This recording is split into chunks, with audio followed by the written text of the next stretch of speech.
Hi guys, welcome back to my channel. I am Vivian Chen, author of the Noodle Shop Mysteries. Today's obligatory plug is Fatal Fried Rice, which is number 7 in the Noodle Shop Mysteries. I can't believe we're already at week 7. Well, technically week 8 because I did Crime Rangoon first, but I can't believe that we're already this far along into this video series. I am still having a blast. With this book, it does, however, start to get more real into the hairy part of my journey as an author. The deadline for this is going to be May 22nd at 12 p.m. Eastern. You have until that time to leave a comment and qualify to win a physical copy of this book if you're a U.S. resident. If you're an international resident, which so far I haven't had any takers on that, you will get an audio code for Spotify. If there are no international takers, then I open it up to U.S. residents as well, so you can win an audio copy at that point. I am doing various giveaways on my different social media, Facebook, TikTok, and Instagram. Instagram will be next for a Pick Your Poison. I've already done that on Facebook, and I just did one on TikTok, which went surprisingly well. I was very impressed with the amount of people that showed up and showed out in TikTok. It was my first live ever. It went very, very well. I had over 300 people stop by the live, all at different times. You guys know that I'm a long-winded person, so I was on for quite a while, just meeting new readers and talking with people I haven't gotten an opportunity to speak with yet. So I posted the winners. I ended up giving away 2 books because I was so moved by the generosity within the TikTok community, showing support. You know, people that I follow on there that they didn't even know I was an author, you know, in the beginning. So I ended up giving away 2 physical copies. If you were somebody that was on there, you may want to check and make sure that you weren't one of the winners. And I plan to do more giveaways coming up. So I'm excited, you guys. Okay, now let's quickly take a break from the series to talk about the new book that's coming out in August, and then we're done. I'm just now going, after I'm finished recording this, I'm going to put up a post on Instagram and Facebook. By the time this airs, you may have already seen it. I am gathering intel for my next launch party. So I plan on doing a launch party at Walls of Books in Parma. The book comes out, and then the One comes out August 25th. So the launch party would be August 28th, which is a Friday, 4 to 6 p.m. Now, I will say this. I normally like to do Saturdays. They are not available on a Saturday, unfortunately, for a couple of weeks after the release date, and I would like to do it the same week to generate, you know, hype right at the beginning. So I'm very excited about this book. If you are interested in coming, please leave that in the comments or stop by my other social media and leave it in the comments over there so that I can kind of get a head count. The first time that I had a launch party there were not enough chairs, and a lot of the elderly participants had, you know, we gave them the chairs, but a lot of people ended up having to sit on the floor. And I think that that might have deterred people from coming back to the next launch party that I did at Walls of Books. But they're under new management, and the people that work there have assured me that there will be plenty of chairs for everybody. And if not, they can get more. However, we do need to know kind of like where we stand. So if you could let me know if you plan on coming, and if you plan on bringing anybody with you, that would be amazing. I didn't say this in the video. I completely forgot, but I do plan on doing giveaways during the, I'm going to do a talk and a signing. So the first hour, I will talk. I'll probably talk for like 30 minutes, and then 30 minutes will be open to the floor to ask me questions. And then after that, I'll start the signing. I will do a giveaway of different items. Not necessarily Noodle Shop related, but Cleveland related. And we will have donuts, and we will have coffee and Asian snacks. And I look forward to seeing you there. I hope that you can come. I know that's kind of a hectic time because kids are going back to school. or have already gone back to school by this point. But I hope you guys can be there, at least to stop by for the signing part, say hello, and have a donut. I get them from Peace, Love, and Little Donuts. And I'm working on a coffee vendor because the previous coffee vendor dropped the ball very badly. So I will be looking into other avenues for coffee. And, you know, usually there'll be like tea and water and stuff like that there as well. So if you're not a coffee drinker, we got you covered. Okay, so let me know about that. I am still getting things together as far as some of my shipments. I do apologize if there's a delay for anybody. Things have been kind of crazy in the House of Chen. Part of that is because I've been having a lot of technological issues that are causing time sucks. So, you know, I'll be working on something and then all of a sudden, like, all of my internet goes down. I can't get anything done. And I'm focusing on that. I'm calling my provider, asking them to fix it. It is very horrible. And after last week, I became extremely fed up with the fact that my internet was declining at a rapid rate. Now, I have come under the information that perhaps the internet that I carry is not strong enough to do all of the things that I need to do and that I need to change providers. So I had every intention of doing that. However, an unexpected event that happened to me within the past 2 weeks has led me to decide that I'm moving. So I will be moving this summer. It is unexpected, but expected at the same time because I did plan on moving this year. It just, I wasn't expecting at the time. So, because of that, some of my videos may end up coming a little delayed by a couple hours, maybe a day, only because I'm having a hard time getting them uploaded. Even just being in my apartment has caused an issue. I've taken my phone off of my Wi-Fi and just I'm letting it run on 5G and I'm still having issues. And I think it's from the congestion of all the different apartments. A lot of frequencies going in and out together. So a lot of times I have to leave the apartment in order for it to work, which is really a pain, and I have things to do. So if there are any delays, I'll try and let you know in advance. The giveaways are going to continue regardless, but some of them may be delayed. And now with my unexpected moving time, I may also delay a certain giveaway by like a week or so. So I will keep you apprised of anything that changes or goes on. And I thank you for your patience in advance because it has been really frustrating, but I am determined to make my YouTube channel a success and to make this video series a success because I'm really enjoying putting into it.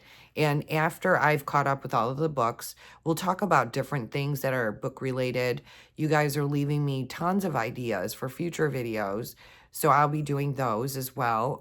I will get back into my planner, plan with me's. I haven't done any recently because I've been so busy, but I have been working in my planner. I'm still doing my social media planner as well. So I may do a quick update about that this weekend when I decorate. I decorated all of April watching UFO documentaries. So, and I do want to bring that up as well. There are a couple people that are interested in the things that I talk about on TikTok, but they are not TikTok people. And a couple people have suggested that maybe I do a little bit of informative woo-woo topic things on YouTube, or that I do a video on UAP, UFO interest. It is a topic that I'm very interested in. If you are interested in it as well, I have much information to share.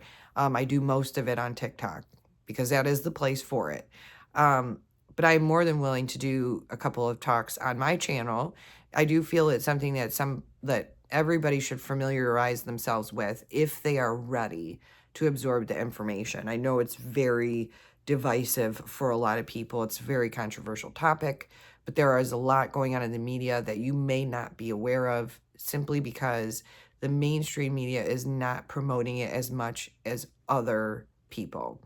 If you want a credible source to look at things from a news media outlet, I highly recommend News Nation. They are on YouTube, and they will, report on everything unbiasedly. They are not affiliated with either side. They just want to get the news to you straight, and I really appreciate them for that. And Ross Colhart is the person who does all of the UAP stuff.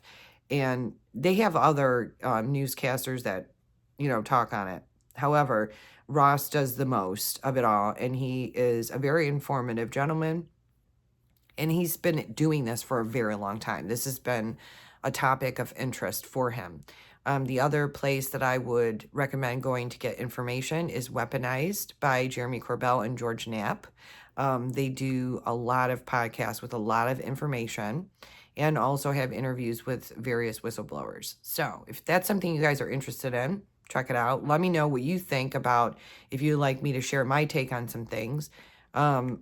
I always say, I welcome opinions, but I end up doing what I want anyways. So, I always say to everyone, not all of my videos are going to be for everybody. I have a wide range of interests that I spread out. And you'll find me if that resonates with you. And if it doesn't, you can leave that, and stick to the book topics or stick to my planner topics, whatever interests you. I am a variety show. So with that being said, let's get into Fatal Fried Rice. As you know, I always read the back. I did not have an orange shirt to wear. Orange is not really one of my favorite colors, so I don't really wear it. I didn't have anything. I'm trying to think. Next week, I think we're back to like the greens and teals, so we'll see what I come up with for that. All right, so the little blurb says, Holy Noodle House is getting schooled in murder. It's because Lana's going to Chinese cooking school. It's clever. Okay. Lana Lee runs her family's Chinese restaurant in Cleveland's Asia Village like nobody's business. When it comes to actual cooking, however, she's known to be about a step up from boiling rice. So Lana decides to go to culinary school on the sly and prove that she has what it takes in the kitchen after all. But when course instructor Margaret Chan turns up dead after class, Lana suddenly finds herself on the case, frying pan in hand. Since she was the one who discovered the body, Lana must do double duty in finding the killer and clearing her name. Now, with or without the help of her boyfriend, Detective Adam Trudeau, Lana launches her own investigation into Margot's life and mysterious death. Doing so leads her on a wild goose chase to and from the culinary school, and all the way back to the Holy Noodle Shop, where the guilty party may be closer than Lana thinks. Now, I want to give a disclaimer. And what reminded me of it is the fact that it said the Holy Noodle Shop. So it is supposed to be the Holy Noodle House. The week that I turned this book in, the week that I finished this book, I was diagnosed with stage 3 ovarian cancer. I finished the book, I turned it in, and I was admitted into the hospital. It was also the same week that Killer Kung Pao came out. It was definitely a time. I'm having neck pain in case you guys wonder what I'm doing. It's been horrid lately. It's a long story, but I won't bore you with it here. But I did not edit this book. This book was edited by my editor at the time. I wrote it. I did the revisions, but as far as editing the book and making sure that all of the stuff was accurate was not my doing. They were very kind in helping me. Things do slip through the cracks, certain things and stuff like that. Someone who isn't necessarily familiar with the wording may not have noticed that, because I do have a page proofer, I have a copy editor, but somebody who isn't necessarily familiar with that wording may have let it slide because it sounds accurate. It is a noodle shop, it is the Noodle Shop Mysteries, but it should have said a Holy Noodle House. And there are little things like that that people kind of called out during this book, which frustrates me, because a lot of people, and I think I said this in my last video, a lot of people insinuated that I had called this one in, that I really didn't pay attention or care, and that's far from the truth. I care about everything that I put out. The editing portion where there's a couple typos in it or something like that, I didn't want to delay the book release because a couple of words might have been misspelled. I feel that everybody who reads my books is intelligent enough to figure out that the right spelling of the word exists. So I wasn't going to hold it up for who knew how long, and a lot of my books were delayed because of my cancer journey going forward because I couldn't write them. And I want to thank, again, my readers for sticking with me and holding out for the next books to come out, because it was a very long road. These books anchored me. They kept me motivated to keep healing, to move forward. They helped me process some of my pain that I was going through. There is some, well, it's not in this book, it's in the next one. There are some that are the ending statements in the book that were personal to me. I'm not going to tell you what they are because then I'm kind of ruining the story for you by reading the ending. But just know that as you read those books, when I say specific things, I am talking about myself. It was a very important message for me to get across in a different way than specifically speaking on my own health journey. But the sentiment is there, and I feel that the people who follow me and know me and have read my books know exactly what I meant by the certain things that I said. I strongly believe that a lot of the messages that I put in my books, though I am speaking about something specific, the sentiment can be generalized for your own personal experience. I like to leave little nuggets like that everywhere. As a writer, that's something that you really enjoy doing, They did that a lot in Buffy, the Vampire Slayer. And though I am mad at Joss Whedon for certain things that he has done in the past, at that time that I watched the show, he is a very brilliant writer. And it's a shame that people have, come forward with different information. I feel like that's happening a lot. I also want to quickly address that as well for a recommendation that I made for books in a recent live.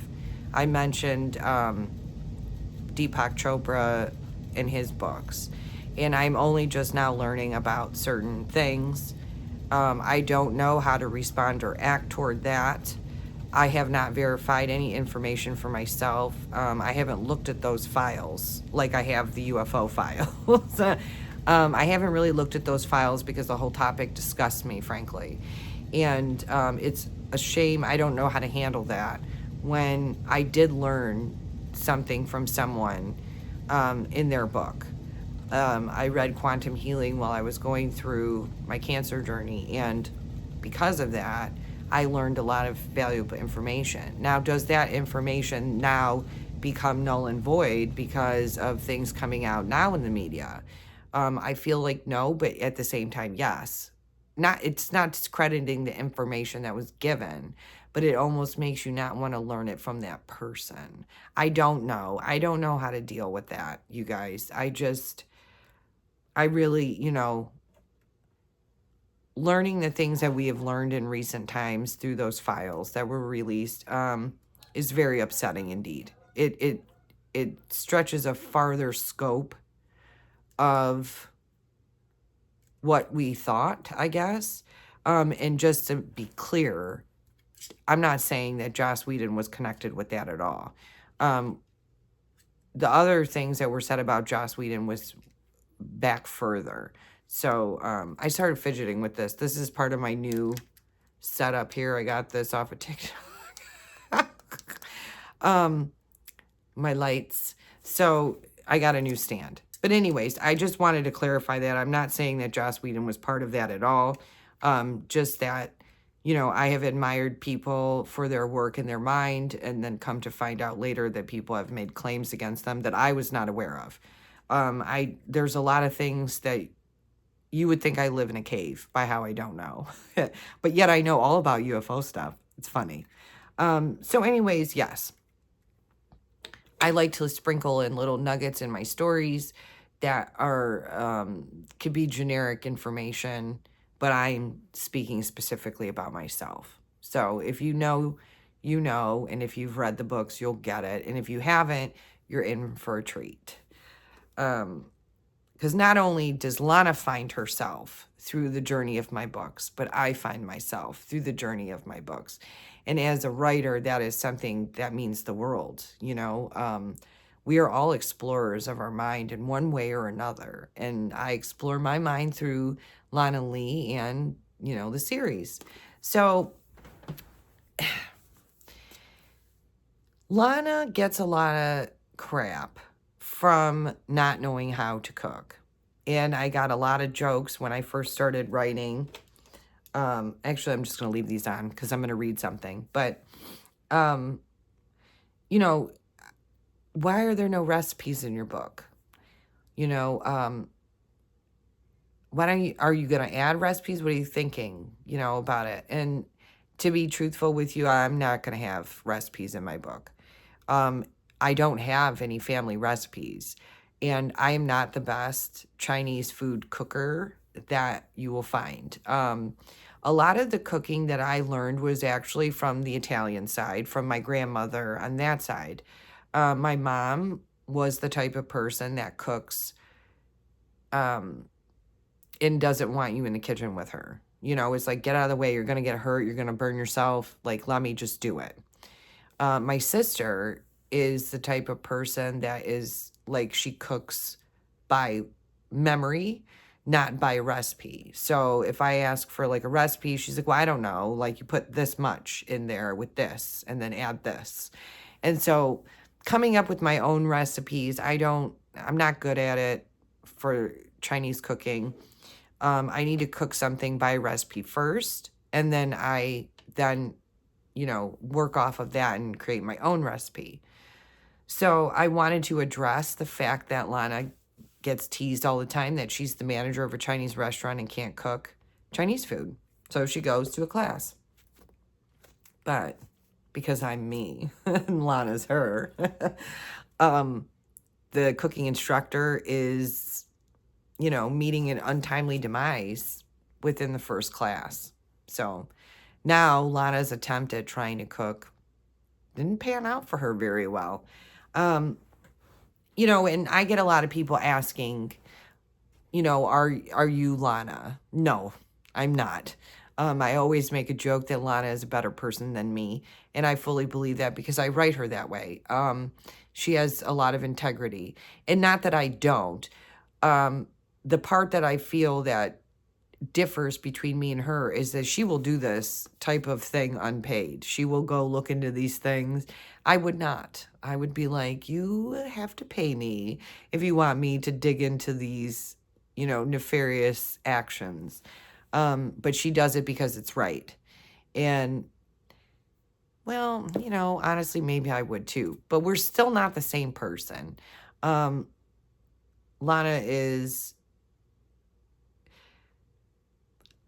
is a concept, an idea, a version of my thoughts.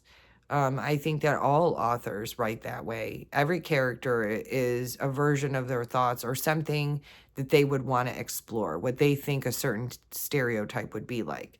But I do occasionally add things that are relevant to me, but they are always minute. So it's like a Hitchcock moment. You know, like Hitchcock was always in the back of his movies, but he was never the main character. And that is what it's like in my books with the information. It's never the thing that you think about. It's never the main plot that I'm resonating with. It's the small itty bitty pieces. And this book has a great example. So I'm going to read that. Let me see. Okay, so Lana is going I'm going to set the stage here. Lana is going to her class. Northeast Ohio in September can be an interesting place. Things either get cold really fast and we're forced into an early winter, or are blessed with random spurts of 80-degree days that trickle all the way into December. That is true. Right now, we were experiencing a warmer than usual beginning to the fall season, and that was perfectly fine with me since I was not a huge fan of chilly weather. I took I-480 eastbound toward Brook Park, blasting my stereo and singing along to the Arctic Monkeys. That's real. The car is the only place you'll catch me testing my vocal abilities. Also real. All things considered, I was in pretty high spirits. It had been a rough summer at Asia Village, the plaza that houses our family's restaurant, and it was nice to look forward to doing something regular and mundane. I homed in on the fact that 8 weeks from now, I was going to have some impressive Asian culinary skills and would wow my sister and my mom. Of course, my boyfriend Adam Trudeau would be amazed too, but he didn't really care, or he didn't really seem to care if I could cook Chinese food. I think the man would be happy if we had chicken wings and curly fries every night of the week. I merged off the freeway at the Tiedemann Road exit and turned right, heading toward Barton's Adult Learning Center. That's a fake place. Right across from the local community college. Within 10 minutes, I was turning into the parking lot of the 2-story glass building and feeling the excitement of my secret jump around in my belly. You get that giddy feeling, you're like, yeah, I'm up to something. When I got out of the car, I turned toward the street to look across the way at Cuyahoga Community College. Now that's real. So the Barton's Adult Learning Center is not a real place, and it is not across the street from Tri-C, Cuyahoga Community College. I did go to Tri-C, though. It had been a long time since I'd been on this side of town. Memories of times past flooded my mind as my eyes swept over the length of the Tri-C campus. Though Megan and I had graduated from Cleveland State University, I had spent a little time at the local college.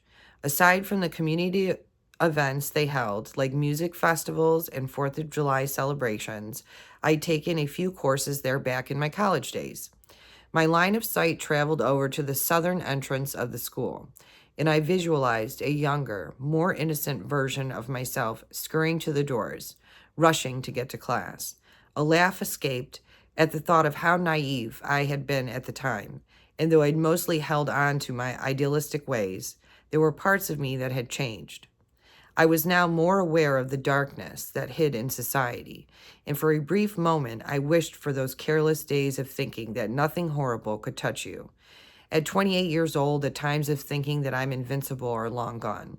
Some of that is due to the things I've experienced in the past year. A few murders, a boatload of deceptions, and of course, working with the public. And then it goes on, and she goes to Barton's, where she meets Margaret Chan. Margot Chan. Oh, Lord. You guys, I am hyped up. I'm telling you. Okay, so that part where she's staring across the street and thinking about a different time, that segment right there is real. The rest of it, fabricated. I didn't go to Cleveland State University. I always assumed that I would. My original plan after I got out of high school was that I was going to go to Tri-C. Obviously, you know, I told the story about my GED in the last video. I think that was the last. It might have been 2 ago. But I went to Tri-C because you have to. Once you do that, once you get a GED, you have to do that. So that was my plan. And then I was going to transfer my credits either to Cleveland State University or to Baldwin-Wallace. Baldwin-Wallace was the choice that I wanted. Cleveland State was going to be affordable. Not that it's not a great school. It is. But I had this thing where I wanted to go to Baldwin-Wallace for some reason. I don't know why. Since the name came into my periphery when I was in high school, I wanted to go. And I don't know if it's because it's rich in history. It felt established. And, you know, I don't know. it's weird, but I didn't go to either. I stayed at Tri-C. It was the most affordable for me. I did student loans, which is not always the best thing to do. And things were very different back then. So, you know, would I advise a younger person to get student loans? Yes, if that's how you can go to school. However, be careful with the amount that you take because they will give you a little bit more for living. At least they did back then. I don't know what they do now, but they did give me more than I needed for the classes. And you take that debt with you later. It comes. And if you don't get a job in the profession that you went for, you're going to have a hard time paying it back. Unless you become successful in a different area, which I will say this for my younger readers, that a lot of places will hire you as long as you have a degree in something, because it is showing that you will commit to something long enough to earn a degree. So, keep that in mind. But I did that. There was a moment I had to go somewhere over there. I don't remember where I was going, but I got out of the car and I looked across the street. And I was like, wow. Like, I could see my younger self, like, hurrying, because I'm late to everything, if you don't know. Like, I'm a late person. I'm late to life, everything. And I remember thinking about how innocent I'd been when I went to school there. And you have that when you're younger. You think you're invincible and nothing can touch you. And it's such a nice, carefree place to be, to just not care. And, that gets taken away a little bit at a time as you age. I used to be resentful of that. I'm no longer resentful of that. I think that it's a coming of age thing. You understand the impact of everything. I think both are important. You need to have that period in your life. I grew up fast and hard. And even though I did, I had a lot more responsibilities than other kids my age, I still was innocent. And I was here and there hardened by things in life. And I make a joke about, like, oh, murders and, deception and working with the public. Because if there is one thing that will teach you all about life and everything you need to know, is to work in customer service. You will get a lot of lessons and some you don't want. It's just the way that life is. But I fully believe that everybody should work with the public so you can see and you can have a greater respect for people who work in the service industry. Every time that, I go to a place where I see someone's having a hard day, in a store or whatever, I'll say thank you for doing the job that you do, because they don't get enough recognition. And, the same goes for, like, medical people. I thank nurses every time that I see a nurse, and they tell me that that's their profession, because I know how hard they work. Spent a considerable time in hospital. So, I think that those things are important, and I had all of those thoughts and I wanted to stick them in the book. And so a lot of those things, those pieces of me are in the book. I'm not Lana. Nobody is anybody in my book. Except for Mama Wu. But Mama Wu is not Mama Wu. I don't know the lady's real name, but she was a donut shop owner in Irvine, California. So, people aren't who you think they are in my book. And, like, in another book, I talk about a dream that Lana had that woke her up. It was something about, like, a tiger chasing her through a maze. That was my real dream. I really had that dream. So it's things like that. The music that Lana has playing in her car is music that I really listen to. The books that she's reading, because I mention a book usually in every book. Sometimes I forget, but the book that she's reading is the book that I read. And, certain things that she likes, bands that she likes, or the dream thing, or like in this, like the thing that she saw. And you're never really going to know what I'm going to put in any of them, because I never know, because it's something that's striking me when I'm writing the book. In one of the books, I talk about Tim Misney and the signs on 480. And that's because I was driving on 480 a lot and kept seeing Tim Misney and his amazing eyebrows, you know. So those are the nuggets that you'll find in my books that are me, you know. But Lana's day to day and all of that other stuff and who she is, you know, is Lana is like what I, you guys, oh, the technology stuff is really grating on my nerves. My video just cut off what I was saying because there's not enough room on my phone. So that's not an internet issue. That's a me issue.